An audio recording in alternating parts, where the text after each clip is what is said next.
Welcome to episode 16 of Echoes from the Arena. We're entitling this one Grab Bag because we're going to talk about a whole bunch of different things. I would like to start, Dad, with a piece of information that I found from a buddy of mine, Okay. um, Dave. Okay. You know him, but Yes. uh, he was listening to our last episode Okay. and said that he had a rare opportunity to chat with Ken Dryden. Oh, neat. He was Cornell, year 66. He Okay. was in the same fraternity, Oh, okay. Neat. uh, I believe, Sigma Phi, he said. Uh, he said at a national dinner on March 4th, probably 15 years ago, Cornell was the host. He was the flagship speaker. I read both his books about hockey, and the one about the Canada Cup was exceptional. This was a text message he sent me Okay. afterwards. Said he was Okay. an exceptional gentleman, intelligent on a different emotional and academic level. Add to that the player that he was, the fact that he took time out of this convention to have a drink with me, and as I reminded him, his worst win percentage was in the odd. That's Dave. That's him. So I That thought is that was a really that interesting, that but is an interesting doesn't anecdote. doesn't surprise me, I think, from what at least we know about Ken Dryden and the type of person that he was.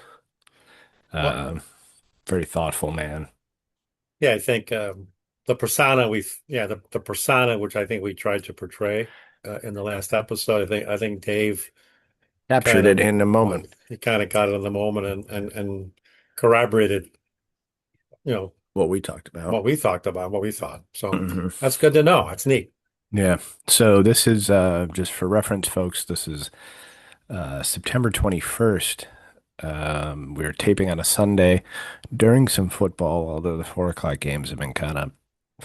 Um, but Dad, you had just also mentioned that we've lost a couple other goaltenders recently.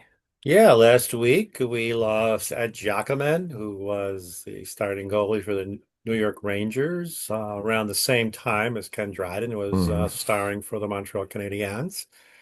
And then just this morning, I saw on social media that Bernie Parent, who was the stopper and mainstay For of the those Flyers. great Flyer teams, passed away also. So as you mentioned, things have seem to happen in threes. So Yeah. there you go. Three, they would be all-star goaltenders, All from the same era. all from the same era. And I probably should have done my homework. I don't know about Giacomin, but I know Dryden and Bernie Parent are both in the Hall of Fame.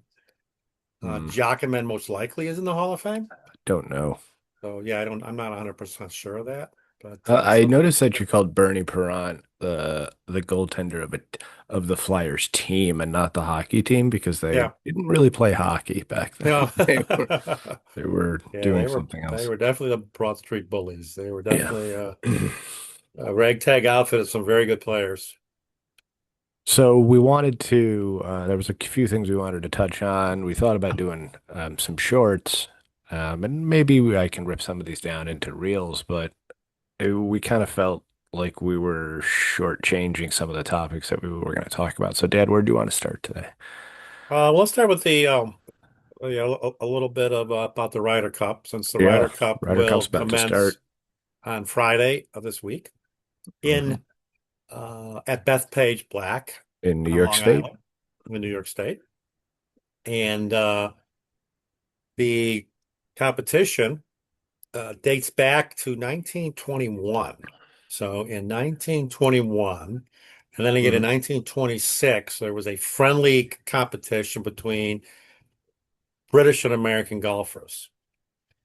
It was an exhibition, so it wasn't the What it Ryder is now. Cup per se. Yes. Yeah. And then in 1927, the year your grandfather was born, the was the first official Ryder Cup competition hosted by the Worcester. I'm using the Boston pronunciation, Worcester? Worcester Country Club, Huh. and a very famous We're talking golfer. Worcester, right? Yes, Okay. a very a very famous Just golfer was the verifying. captain of that team, Walter Hagen, and that team beat the Brits. And the Ryder Cup comes from a gentleman by the name of Samuel Ryder, who is a Brit and made his fortune selling garden seeds. Oh I shit. guess with all those great English gardens, he was fairly wealthy Yeah. and a avid golfer. So in the 30s, the dominating team were the Americans. The competition was suspended from 39 to 45 due to the Second Or World War. It was it picked up again in 47, which kind of cemented the fact that the Americans are very dominant. However, in 19, let me get the years right. In 1973, the Irish were added to the British team, which I guess is they should have been because should they have been. are there's all well, you gotta be You careful. got to part you right. Ireland is not part of England anymore, but Northern Northern Ireland Ireland is. is. So Ireland became part of the the British squad. That didn't really help. The Americans were still dominant. And then in 1979, surprisingly, with the urging of Jack Nicklaus and a few other golfers, they liked the idea to have the entire continent of Europe Yeah, the one represented team. versus the United States. So that's where we're at now. So now you're getting a lot of golfers in 79 when they expanded, Mhm. Ballesteros was one of the best golfers in the world, so he was eligible to play the Ryder He's Cup. Spanish. He's Spanish, and from then on, it's become a very competitive series. It goes every 2 years. The last Ryder Cup was played 2 years ago in Rome, Italy, with the European team winning fairly convincingly, if I remember correctly. And one of the interesting high points of the series was in 1999. The tournament was being played at the Country Club, which is in Brookline, Massachusetts. I The think I know You about. remember I that think I one? remember this one. The Is this the one when Americans they were made the way crazy behind. comeback? Yes, the Yeah, Americans were way behind going into Sunday, and they someone sunk a long putt on the 18th hole uh, for the Americans to edge out the Europeans. I remember that. So that I was was 16. one of the high points. So check it out. It will be this coming Friday, Saturday, and Sunday Mm. from a very demanding course on Long Island. And you'll see So some match play if you're not used to seeing that. you will see match play. And just to add, this year's captain is Keegan Bradley. Mhm. Now, usually the captain doesn't play, at least not in recent memory. However, He, my advice, he's pretty good. if Keegan's out there listening, play because he's had a good year. He had a really good year this year. So there you go. It'd be an That's the Ryder interesting, Cup. interesting Ryder Cup. A lot of really good American players right now. Top player in the world is it still Scheffler? Still Scotty Scheffler. Yes. Yeah. So So, you'll see Scheffler and do we know what? Do we know what it's on? Is it on Peacock or is it on I ESPN? think that's a good question. I don't really know what it's on, to be honest with you. I will check. We need to check this. You really need I'm to gonna watch it. check right now. And like Matt said, if you're not used to seeing match play, it's interesting. We're getting one on one. Yeah, Yes. like you're playing against one other player. Yeah. You guys are both playing the course, but you're playing against somebody else. Right. Right. Where to watch the Ryder?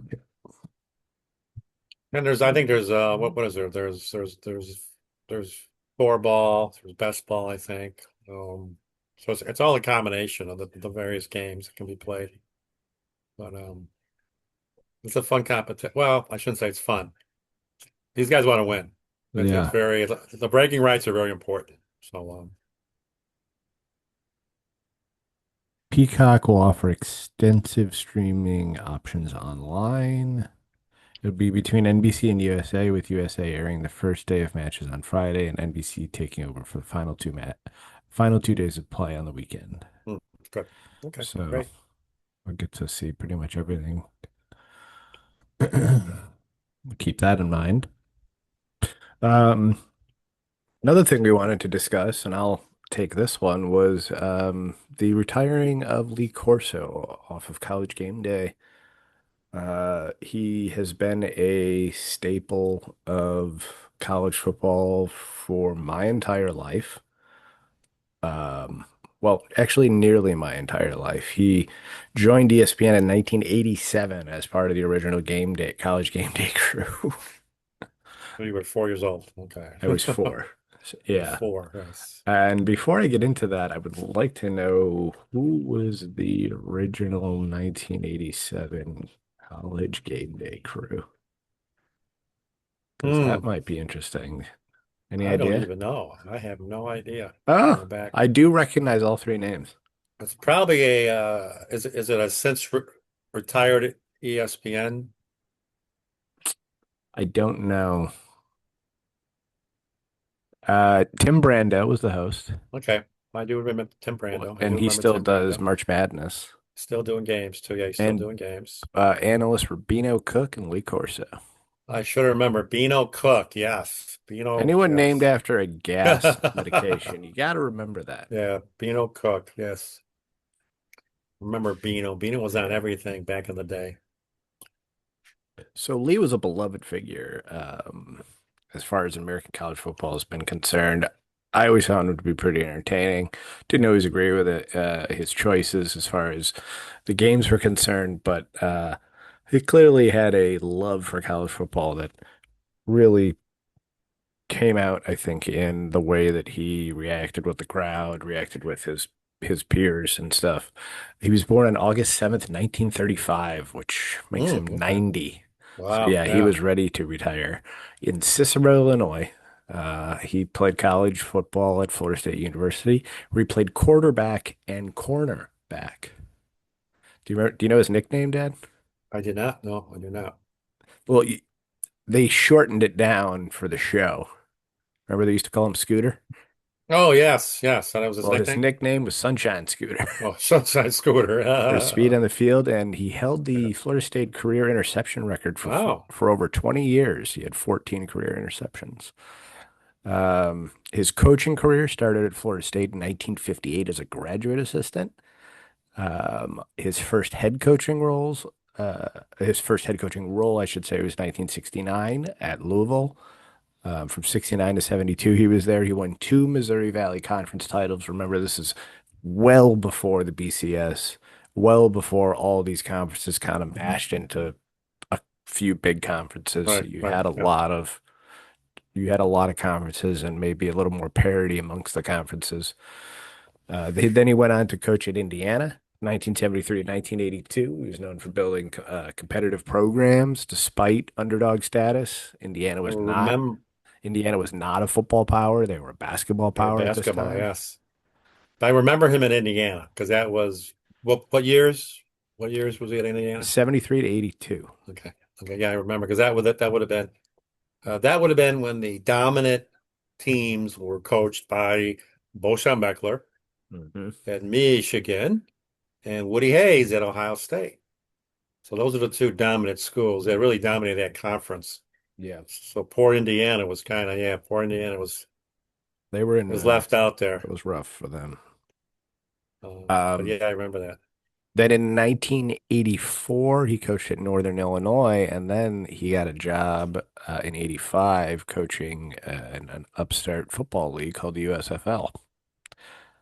He coached for the Orlando Renegades, Dad, right around Okay. the corner from Okay. you. Yes, yes. That I did not know. Yeah. He had a losing record overall across college and professional coaching. He did coach some difficult programs. So USFL did not last very long. So he was coaching the Orlando Renegades in '85. He was out of a job in coaching the next year. Joined ESPN in 1987 as part of the original College Game Day crew.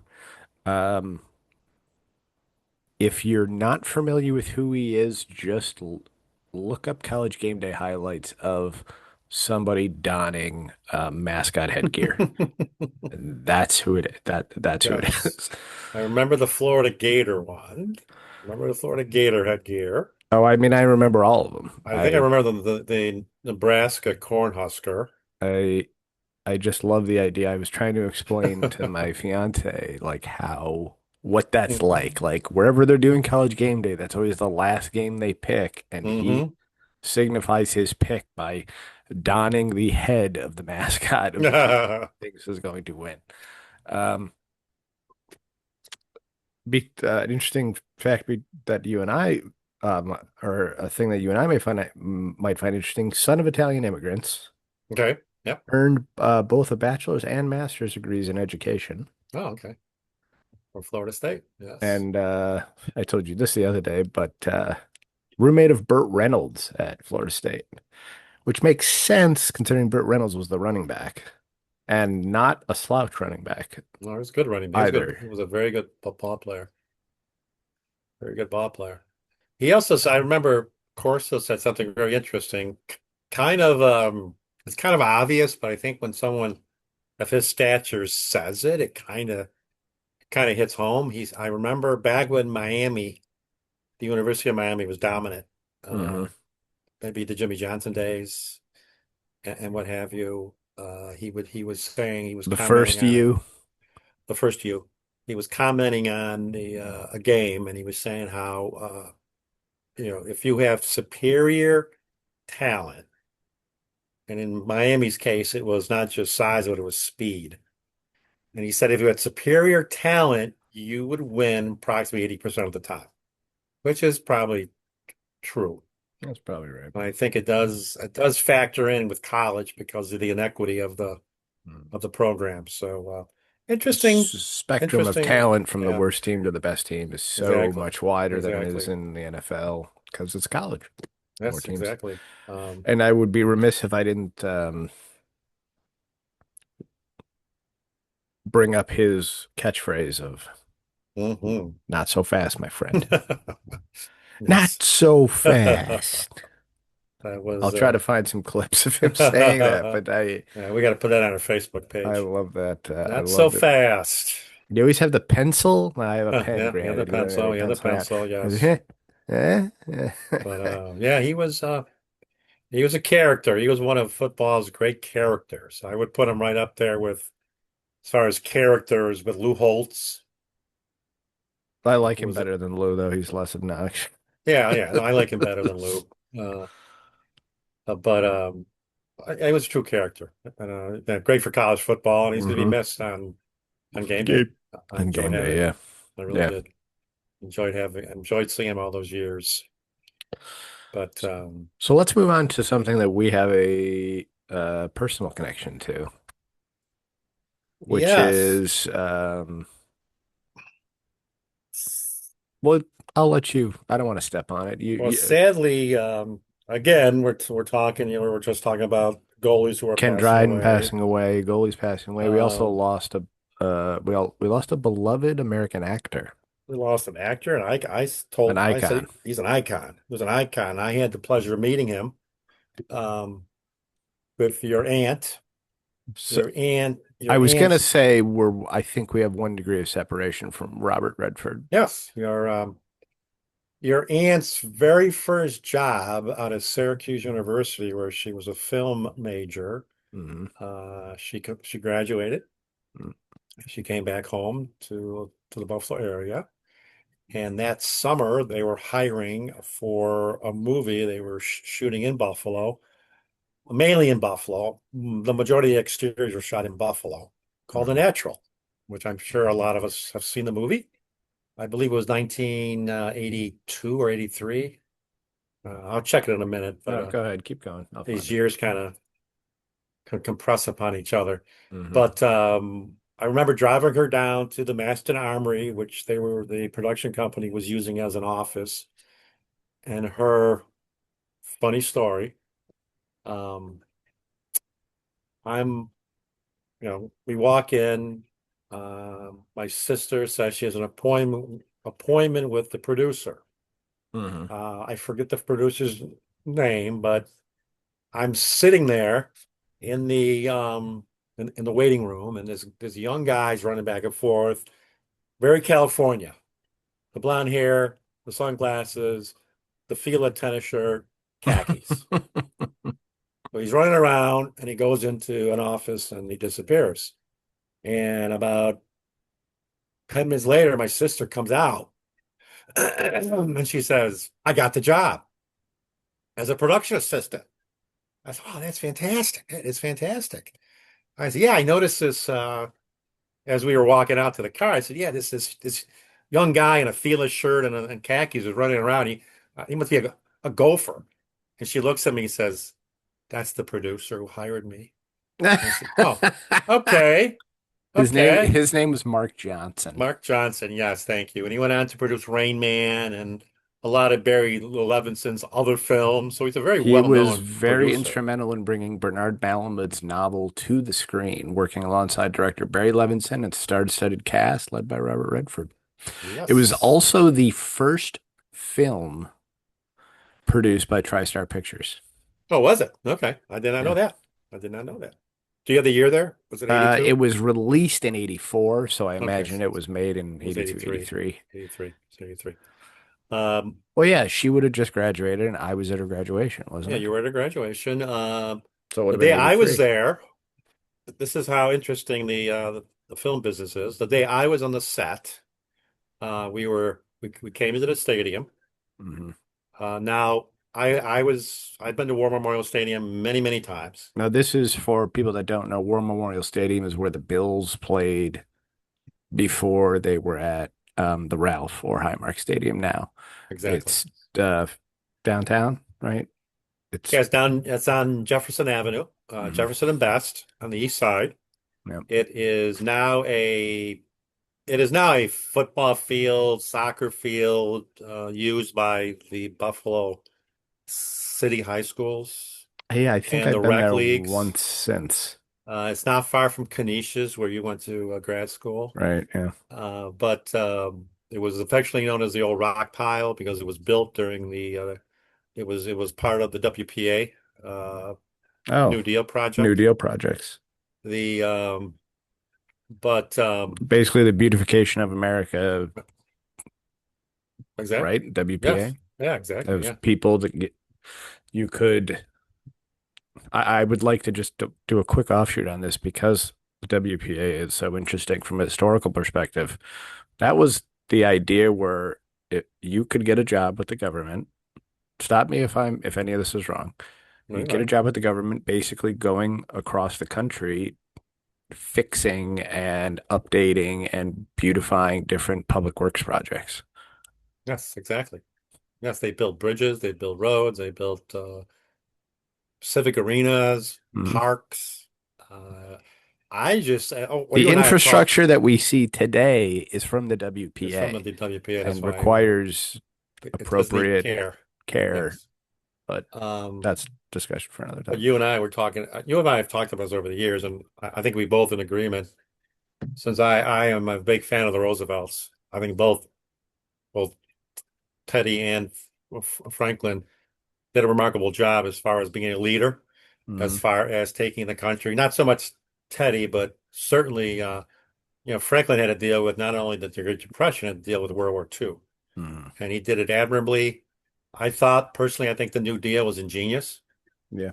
and he sat down shortly after he was inaugurated, and he talked about the first 100 days. And the country was things were very tense in America. Yeah. People were losing jobs. People were losing their homes. People couldn't put food on the table. He in one fireside chat, speech, whatever you want to call it, Mhm. calmed the fears of America by saying, give me 100 days and you will see changes. That's how you lead. And Mhm. then we'll go. Works Progress I'll get off. Administration was the WPA's. That's what the WPA was. What?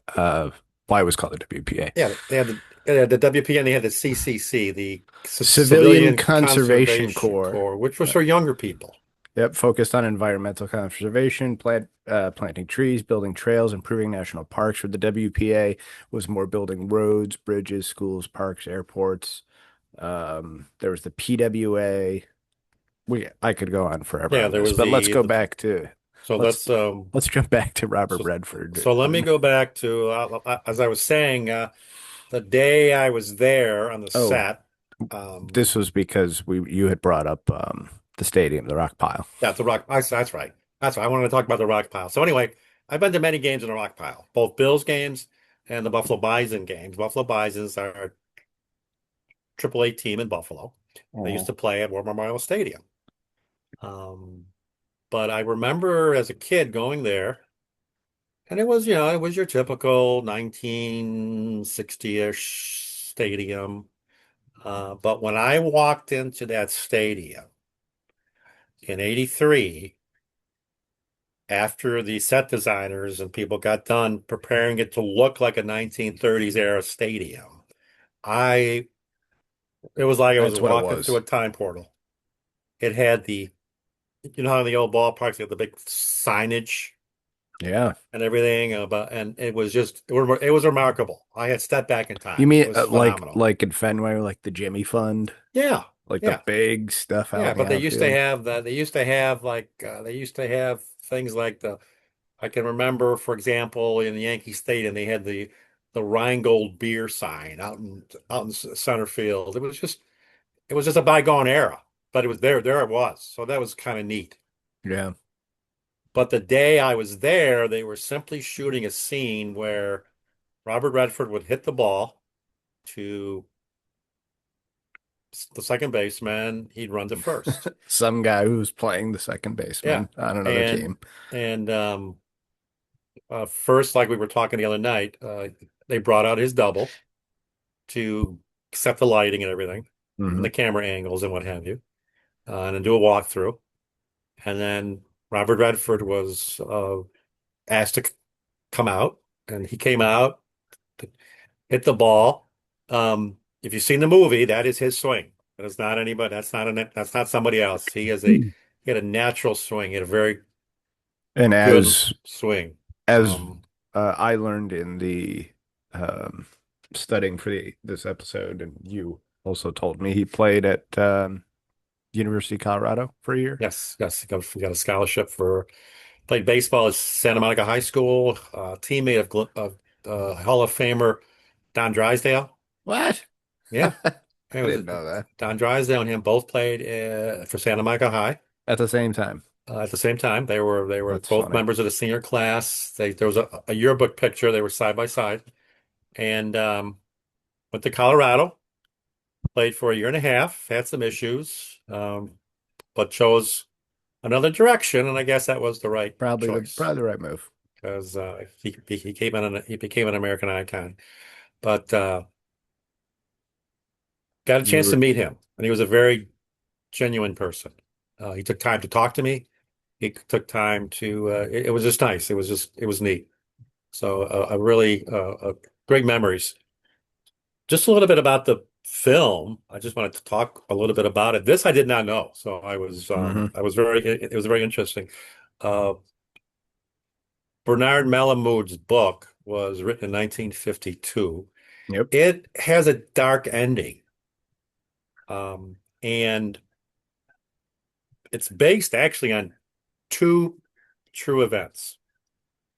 One, there was a Philadelphia Philly ball player, a young ball player by the name of Eddie Waitkiss. Eddie Waitkiss was shot by a woman. What? He wasn't killed, but he was wounded by a woman in Chicago. It was the first time that someone was charged with stalking in America. The first time. First time. Don't you find it ironic that the first time they charge somebody with stalking, it's a woman? Yeah, When it I can is. It guarantee you men is. had been stalking people for I hundreds of years know. before that. And then the second event that the movie was loosely based on was the Hmm. infamous, I guess you can call it, 1919 Black Sox scandal. where the 8 members of the Chicago White Sox allegedly threw the World Series. So those two events were intertwined into the book, The Natural, and then into the script. If you Uh, get if you get the opportunity for anyone out there who's listening to this to watch the movie Eight Men Out, watch it yeah, no, it's great. because I think it will um, clear the names of some people actually. And from the reading that I used to had done in the past on Shoeless Joe Jackson, he was Yeah, because you read the illiterate. book on Shoeless Joe. Yeah, I read it more yeah. than once because I had to be him for a project in high school. And he couldn't read, he couldn't write. He didn't really know what he was doing, and I don't know that there was any real evidence that he threw anything. I don't think there was, and I don't think he He wasn't even the kind of he liked to win. he liked to win, and I don't think he even knew he wasn't even.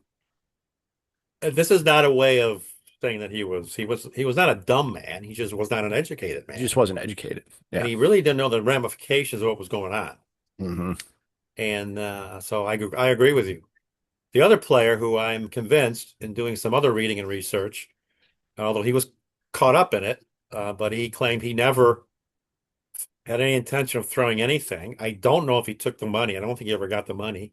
And he had a impressive stats for that series was Buck Weaver, the third Hmm. baseman. Yeah. So I think those two men had really nothing to do with the throwing of the series. However, they were caught up in it, and Yeah. Kennesaw Mountain Landis, Landis threw the book at everyone. yeah, he threw the book at everybody. Even though a legal, trial exonerated them all, uh, he still And, suspended all of them for life, which was a and there's shame. some actors that you will recognize in the movie too. Quite a few actors, yes, Yeah. Buck yes. Weaver's played Is it John by Cusack? John Cusack. I can't remember the guy who plays Shoeless Joe, but well, if I see his name, And the guy, you would know him. I don't remember the actor's name. He's been in a lot of film, but the player that played Eddie Seacott is see the picture. yeah, Oh, he's recognizable. David Strathairn. Yes, yes, thank you, man. Yeah, Yes. yeah. Yeah. So See, if you've ever seen his calves, they're gigantic. yeah, His yeah. gigantic calves. If you, So so anyway, yeah. So the book was the screenplay was written from the book. The screenplay was dark also. And if you saw the movie, and Matt, you mentioned the other night, even the lighting in the film is very Mhm. dark. So get that But as that you thought mentioned, across. the the gentleman who was the director of photography, won an Academy Award Yes, for the Black Stallion. Yeah. for a different movie, but was obviously no slouch himself. No, no, no slouch himself. He Uh, I didn't know Barry Levinson. I didn't know this was a Barry Levinson movie. yeah, it was Barry Levinson. Barry Levinson was a very talented director. Yeah, he One of my has favorite done movies tons he of directed. stuff. I love Diner. I thought Diner is a classic. I watch it any chance I get. But anyway, um, what was I getting to? The script. Like in most cases, they shot two endings. Hmm. One a very positive, upbeat ending, and one a dark ending that kind of followed the theme of the book. And then what they do, they test these endings in front of theater goers. Well, we know which one won. It was the upbeat, Upbeat positive ending. ending. So, do you remember Do you remember, Matt, the scene of the climax when Redford hits the ball into the light Lights. standard? Okay, Uh-huh. I thought that was computer generated. It was not. I posted a picture of that on our Facebook Oh, page. did you? No, I Yeah. did not. I did not see that yet. I'm going to look after this. But yeah, that was filmed at All High Stadium, and they did have fireworks and everything up there to explode. So that was kind of the real thing. So, Yeah, but I it got a was pretty good shot of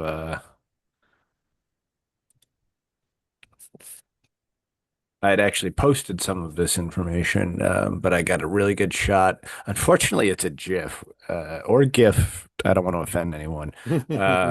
But but it doesn't show up on Facebook. It's just a picture of him rounding second base and the light standard exploding. Uh, but I think the reason we wanted to talk about it, not only because he was an icon, but also because he was a very good athlete. Not only was he a gifted ball player, he was a very good skier. Did a movie called Downhill Racer, which he did a lot of his own stunts also. Yeah, it But sounded like he did a lot of his own stunts and yeah, he did a everything. lot of his own stunts. And I know, again, this is the type of person he was. This is not really sports related, but in the movie Butch Cassidy and the Sundance Kid, which we both We have both watched a love. lot, he did his stunts. He did his own stunts. And but however, they did um hire stuntmen just in case, Hmm. and they didn't use them. And a guy like Redford, this is the type of class the man had. He insisted that those stuntmen be paid, even though they didn't do anything, because they were there, you know, ready to do a job. So, Hmm. uh, great character. But again, getting back to his athletic prowess, very good baseball player. Everything that you saw in the film, the catches, It's all him. the batting was all him. And The you got to swing remember, was all him. this is about the size of a glove Yeah. back in the 30s. It's Remember not you, easy. we had a little glove. I got one here that I bought that was from the Well, we 1940s. had a little glove at home growing up that Yeah, wasn't my glove. It was another glove. It must have been your glove or grandpa's glove yeah, that yeah. wasn't much bigger than my hand was. It was much harder to catch stuff with. Um, but I think we also wanted to talk about him because we both thought he was a American icon, great actor, has is in one of our favorite movies. Has a great iconic line that we both love in that movie. That was Um, probably one of the funniest lines I've ever heard of a movie. uh, And it kind of sneaks up on you. it You're not does expecting because it, you know? it's a serious scene. The Yeah. the Butch Cassidy and the Sundance Kid, and they're being tracked by We're Pinkertons, the I believe. Pinkertons, and they come up to the edge of a cliff, and was it I don't know who says which part. I don't even. I'm drawing Well, a Robert blank now. Redford refused to He jump. won't jump because he said he can't swim. Exactly. Paul Newman says, "Well, hell, the fall will probably kill you." So it just sneaks up on you, And that then they line. both jump in. Yeah. So they both jump in, they both survive and end up in You know, Bolivia, I think. in the natural, there's a scene in which he opens up the refrigerator and there is some Newman's Own Oh, is there? in the I did not fridge. know that. I did Yeah. not still remember seeing Uh-huh. because it was a movie. And again, what I was talking about earlier, but many of the scenes were done in Buffalo using Buffalo landmarks and Architecture. Yeah. architecture. Well, that was a story. I want to relate this one other story that my sister told me that when the location scout, he was scouting old ballparks in the Hmm. Northeast and Upper Midwest for to shoot the movie. And when he got to Buffalo, he was in awe of not only the ballpark, but the architecture, because Buffalo maintains its architecture. It rehabilitates it, and I think that's fantastic. But I know they use the Ellicott Square building.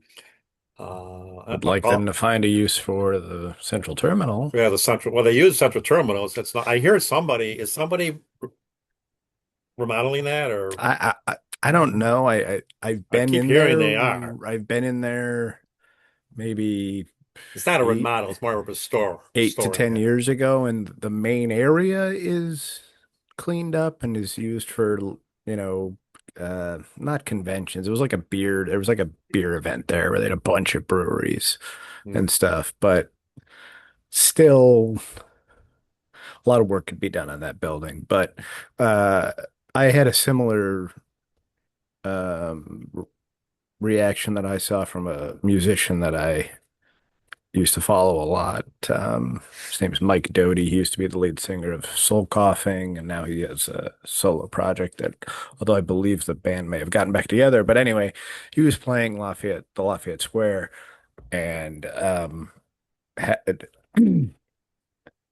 I think it was even before his show. I saw him walking around the streets looking at the architecture downtown, Right. and he had posted about it on back when people still had like on online blogs, e-blogs or whatever it was. Well, But he is was he from talking Is about he from Buffalo or is no, he he's not not from from Buffalo? here. Okay. But he was just talking about how impressive the architecture was, and um, I think it might have been one of his first times there. So yeah, there's a Well, lot of cool buildings here. well, those are great buildings. And I know the old psychiatric hospital was used as a hospital room in the film. Richardson Complex. The Richardson Complex, yes. So that wasn't in great shape, but It's in it's a better little better shape shape now. now. And then That has reopened as something else, by the man, way. it's another hotel, yeah. I Yeah, think it's called what's it called? Did they use the term H.H. Richardson in the hotel? I don't know. I don't know. But Couldn't tell you. and they used Parkside Candy, Main Hmm. Street. Yeah. So yeah, so it was a fun time in Buffalo. Redford stayed at a house near Lake Erie. He loved the lake. He said after he left that he really loved being in Buffalo, and the people were fantastic. So I think Buffalo is definitely the city of good neighbors, and once you spend some time there, you appreciate it. Hmm. I know we said we weren't going to do a full episode, but there was a Bills game since the last time Mhm. we I think we should talk a little bit I about wasn't it. up for the entire game. I have to admit I did fall asleep. It was a school night. Um, I wasn't surprised to wake up and see that it was 21 all when I went to sleep. I wasn't surprised to wake up and see that we had won. Wasn't surprised to see a late pick from Tua. I think the only things I have to say about this game were Thursday night games are difficult They to are. get up for. Winning one and seemingly hopefully getting out of that game unscathed from an injury perspective and getting that 10 days off before the next game, very important. And getting, another half game ahead of the Chiefs, play tonight, I believe, Yeah, they play the Giants um, tonight. is important for home field purposes. And the Dolphins should probably blow their team up at this point. They should, yes. If if if if I were a Dolphins fan, I think that's what I would be asking for. You got to start getting rid of assets, getting draft picks. Your quarterback is not cannot be your future quarterback because I just don't think that's going to work out. So I had an interesting observation. I'm wondering. Well, did you see the interception, the Bernard interception, or not in real time, or okay? not at the time Have it you seen happened. it? Have you seen the replay? Yeah, I was talking to your aunt today in Atlanta, and I was wondering when Tua threw the ball. Now to preface that, when Bernard was interviewed after the game, he said they had seen that same play on tape that he they ran that play a lot already this year, and that's the where they went. So he jumped a route. But did you get the impression that when he threw the ball, he never saw Bernard? yes, Because I'm thinking it might be craziness talking, but our the D lineman that played for Oliver, a yeah. big 6'7", 340, is he? Deion Walker, Deion Walker. Um, I'm assuming he was in the game at the time. Do he you think was. he kind of blocked I, out Bernard? yeah, I kind of do because he takes up so much space, and he was starting to as much as a fourth round rookie can, he was starting to exert some will on the game. Right. What? Because I did go back and watch it. Okay. Like the the sped up replay. I Right. can't Right. think of the name of it off the top of my head. But he was starting to, you know, lean on their line because at his size, I, is there a guard or a center that can handle someone who's 6'6", 340, who's very I don't know. I hear he's nimble? very quick and nimble on his feet. So And did, it did, wouldn't did, surprise me if he blocked his view and didn't even see him, and all of a sudden he probably threw it, and then Bernard comes into the picture. was it Oliver that said Deion Walker resembles a ballerina on his I feet? think he You're was so like he quick. said he was like a bear with ballerina shoes or something. But or we can say what we say a lot is that Tua does these things. He does throw picks at the worst time, and that this one cost him Or the game. it's the third one, which is they flooded the middle of the field with zone because they know that that's where he likes to do his work, Well, over the middle of the field. I don't think he throws well to the outside anyway. Well, we know that. I mean, He's just we've not. we've discussed that. I think we were talking today because I was in my head just kind of thinking, okay, if I'm rating quarterbacks, obviously there's Josh, Lamar, and I hate to admit it, but Mahomes, and then everybody else is And behind then them. there's everyone else. Everybody else, and there's some really good quarterbacks. Baker Mayfield comes to mind. Burrow can't stay healthy. Burrow, but he can't stay healthy. Yeah. Um, Stafford, good quarterbacks. And Uh, before I hear anything about Burrow, one of the best abilities is availability, and you have to that's be the available. saying. That's the saying. You've got to play. It's Joshua Patrick Allen, who I first heard that Hmm. from. I That's like right. that Terry kept he called him Joshua Patrick Allen in Hard Knocks when they're Oh, looking at did the he? stadium. He goes, "Look at this Joshua Patrick." So, yeah. But anyway, they look good. They won a game they needed to win. They also won it not the most, Didn't need to win. it was a little Should have ugly. won. Yeah, It's a was a game little that good ugly. teams win who aren't playing But yeah, their exactly. best. And as they said during the telecast, good teams find ways to win, and Bad good teams take teams advantage. So people are going to say, "Well, they got lucky because of the punt, the roughing the punter. They got lucky." Well, good teams do that. Good teams take their breaks and they make you pay. hmm And the And Bills, bad teams find ways to lose. yeah, exactly. And the Bills, after that, the penalty on the punter there, hmm the Bills, that's when they drove down and got the go-ahead touchdown. Shakir had the touchdown, the So tightrope walk touchdown. that's what good teams do. So And then I guess the last thing is there was a bit of a dust up today in the Premier League. Now, did you watch the entire game? I caught it. No, I caught it in the second half. Okay, so you missed Haaland's goal. Yes, I missed his goal. He's just, I'm talking, for those that don't know, I'm talking Arsenal played versus Manchester City at Arsenal. Uh, Started this morning at 11:30. Holland, did you see have you seen the Holland goal?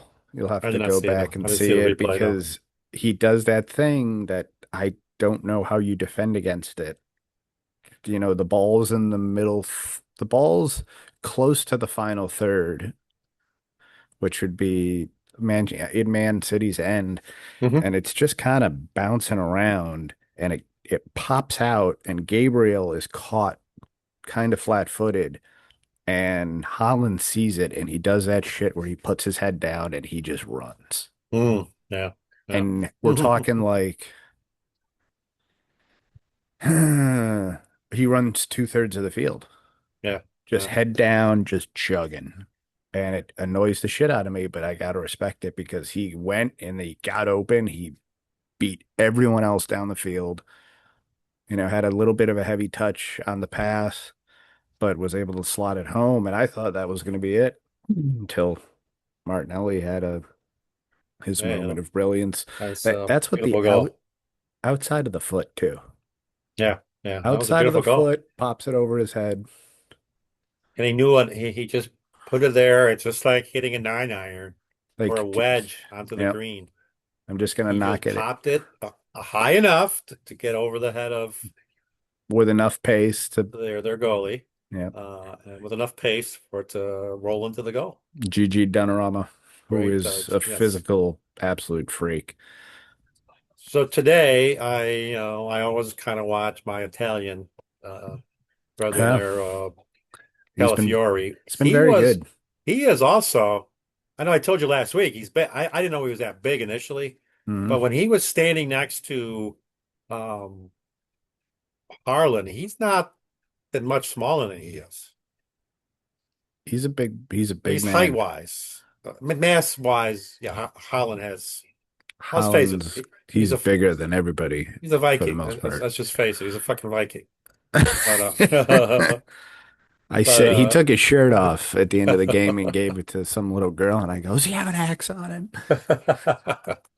but, well, yeah, Cal Ferrari, he was kind of posting him up, and he's pretty much matched him as far as height wise. I know he's a little bit shorter, maybe like an inch shorter, but yeah, I thought certainly I thought Arsenal outplayed him in the second half. I Well, they did in the first half too, except the issue I really felt, and I won't belabor this so that we don't go too long because we have covered a lot of things today, and I've got a little bit of whiplash from it. But um, they, I think the midfield, I think, and it annoys me when I hear people say this, but I think Arteta made a mistake with his starting 11. Mhm. Um, I think that the midfield of Rice, Zubimendi, and Marino are too similar. They Okay. needed some creativity, so when they brought Etze on and slotted him where Marino was, which is Right. normally where Right. Odegaard would play, and he wasn't even on the bench, so perhaps that shoulder's more injured than I thought. When they brought him on, I thought that's what maybe the starting lineup should have looked like with Etze there, Marino on the bench. I'd I say he would played have a really liked to good see game today. him. I would have liked to see him keep Madueke on and take off Trossard because I Right. thought Trossard was getting a little bit manhandled from a physical perspective because Man City is a big team. Oh, But yeah, big team. him then bringing Martinelli on, was the right move because he might be a super sub now. I think Dave and I were texting after the game, and he had a really nice goal in Champions League after he kind of got lambasted for his performance against Liverpool. Martinelli, all he did is went, played for Brazil, came back, uh, scored a big goal against Atletico Bilbao in the Champions League on Tuesday, and then scored a huge goal today to at least pick up a point. Because When you've I already got also, Liverpool at 15 points, you can't be no, dropping I too know. many more I points. So, also, well, I also think, having watched the game against Liverpool, I think it kind of followed the script today. I think they outplayed them most of the game, except, the one time they were able to score, and then they couldn't score themselves. So yeah. kind of frustrating, but like you say, you got to rein in Liverpool. You I couldn't. wonder if Saka makes a difference in that Liverpool game I think he does. Yeah, I think he does. because then you can put Madueke on the left side, put him on the right side, and then based on what I saw today, Etze at that central midfield slash central attacking midfield position, he was starting to find creases in that defense, even when they brought in what, five center backs or four Yeah, center backs. right. By the end of the game, they had really parked the bus. So I thought that was, I think if they start the right starting 11, they have a much better chance of walking away with 3 points in that game. Right, right. I Yeah. was happy with the one considering how the game had played out then, but would have liked to see three. What's your take on, because I know we were talking about him yesterday. What's your take on I don't know if you caught any of the. Did you catch any of the Man U Chelsea game? Yes. And Man U gets a break with the red card on Chelsea, and then Hmm. Casemiro gets himself a red Uh, card. but he did score a goal too. He did score a goal, and he did make, Although I and would they did win. argue, So I would argue that both of their goals were the result of some pretty crummy goaltending. Um, my take on that, I thought it was a little. I vacillate between being okay with that second yellow card really requires a little bit more than the first one. But the hmm problem is that I don't know I don't see that all the time. right. Sometimes there's a yellow card that's like, what? Uh, or a second yellow card that's like that's not a second yellow. So I thought it was a little harsh. Um, yeah, I guess I would just leave it at that. I thought it was a little harsh, but if you're already playing with a yellow, why even put yourself in that position? Because that I almost costs them oh yeah, well that's points. it. Yeah. And lastly, I just want to bring up one more tidbit Hmm. that I might want to make mention because I'm kind of channeling the uh, Andy Roddick on his podcast Served. I had a little bit of a rant on people kind of lambasting the American players, and because he thinks there's growth there. They do get deep into tournaments, but it would be nice to see him win one. But what I wanted to bring up is Taylor Fritz beat Alcaraz yesterday at the Labor Oh, Cup.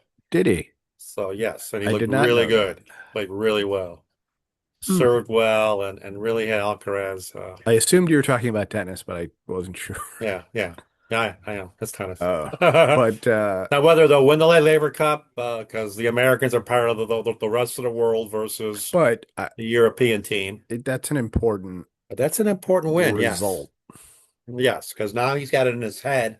He can beat this guy. Now, Mhm. what you and I Can you talked do about it at a Grand earlier, Slam? can you beat him and center? Because that's what I you're don't know. probably going to have to do. I don't know. Mhm. No, that's possible, but I he mean, does he have was a victory over still having Alcaraz. issues beating Djokovic. Yes, he is. Yeah, that's right. Yeah, that's right. But if you can beat Alcaraz, you can beat Djokovic. Yeah, no, I agree. I agree. Now, it's a best of three format there? Yeah, yeah, So it's a little different, but a little I mean, it's different. Yeah, still it's a little bit important. different. Five This sets, a little different. this one's still asleep. You see Um, her down there? yeah, it's here down Peanut. there. Hey, what are you Just doing down watching the there? end of the game as we are. Guess who the Bears beat? The Cowboys. Shocking. Not surprising. I'm Hey, not. Jerry. Jerry's such a great, he's such a great GM. Oh, Jerry Ball. I don't know. Wonder why other teams aren't beating the door down to try to hire him as their I GM. know. I know. You got I anything don't know about else? Jerry. That's We it. went That's it for me. we went over an hour, Yeah, so we went over an hour. so much for a half an episode. We had a lot to talk about, and I think Well, there's a lot of couple things. we A covered lot of some couple important things. things. Yeah. So we'll see. I probably think our next show might have to be hockey related again because it is the start of the NHL season That's coming up. soon. I think we got to go through the list. But we If got to go anyone through the ha list. Yes. How about this? If there's anyone listening that has something that they would like us to do a show on, please drop it in the comment section of our show notes, Yes, we would love where to I'm posting hear from you. where we're posting the episodes. This episode will probably go up later tonight. Um, if not tonight, then I'll set it to probably go out at 9 a.m. But within the show posting on our Facebook page, you can find several links. You can find the links to our podcast on Apple Podcasts. You can find a link to our podcast on Podbean. That is for Android users. that don't have access to iTunes. And then you can also find the link to our YouTube episode. And from there, you can subscribe to our page. Doesn't cost anything, but it lets us know, hey, people are listening, which is nice. Yeah, it'd be nice. You can also find us at Echoes from the Arena on Instagram and Threads, and Echoes from the Arena on Facebook. Anything else you wanted to touch on, Dad, Well, the before other we thing I'm end? thinking out loud again, I just mentioned the start of the NHL season soon, and we might have to do a hockey related show. But then I'd be remiss if I don't mention we're also getting down to the end of the regular baseball season and the playoffs and what have you. So we might have to do a baseball show. Which means we're So going to we'll have to see. brush up on our Yeah. baseball because So we'll see. you and I were talking the other night and we haven't really watched any We have not baseball watched a this lot of year. baseball. There have been so many other sporting Things events going that we've on. watched, but I did mention yesterday to you that I was concerned about why am I not watching baseball this year because I love baseball. Yeah, you'd mentioned this. But And I looked at the ratings just out of the just but to use a baseball analogy, it was all left field. The ratings are up this year. huh, So people are watching baseball, which is good. I will tend to put it on So we will when the see. playoffs Yes, happen. I'll tend to put we it on. will see. I'm thinking we might talk about pitching, the art of pitching, possibly. I was telling you, I have a young gentleman I taught who was a pitcher and Hmm. a lefty like myself. And he had agreed to come out and talk about the art of pitching and how to use pitches to set up hitters and what have you, and what pitches And I would love to talk about spin are rate. are complemented and spin rates and that stuff. Yeah, so we'll see. We have to see. And if we get any suggestions from the listeners, we'll be more than happy to We get a oblige. suggestion that we both like, we will research it and do an episode on it. I can promise you that.